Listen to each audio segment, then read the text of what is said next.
وہی تو ہے جو تم کو جنگل اور دریا میں چلنے پھرنے اور سیر کرنے کی توفیق دیتا ہے،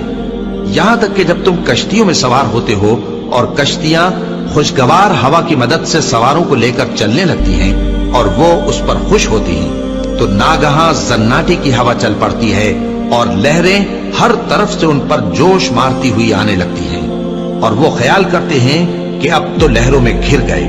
تو اس وقت خالص اللہ ہی کی عبادت کر کے اس سے دعا مانگنے لگتے ہیں کہ اے اللہ، اگر تو ہم کو اس سے نجات بخشے تو ہم تیرے بہت ہی شکر گزار ہوں۔ پھر جب وہ ان کو نجات دے دیتا ہے تو ملک میں ناحق شرارت کرنے لگتے ہیں۔ لوگوں، تمہاری شرارت کا وبال تمہاری ہی جانوں پر ہوگا، تم دنیا کی زندگی کے فائدے اٹھا لو، پھر تم کو ہمارے ہی پاس لوٹ کر آنا ہے،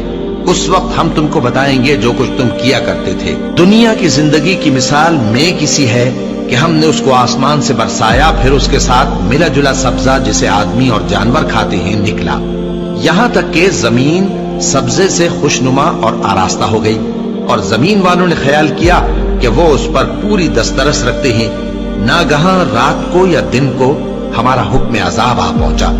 تو ہم نے اس کو کاٹ کر ایسا کر ڈالا کہ گویا کل وہاں کچھ تھا ہی نہیں۔ جو لوگ غور کرنے والے ہیں ان کے لیے ہم اپنی قدرت کی نشانیاں اسی طرح کھول کھول کر بیان کرتے ہیں۔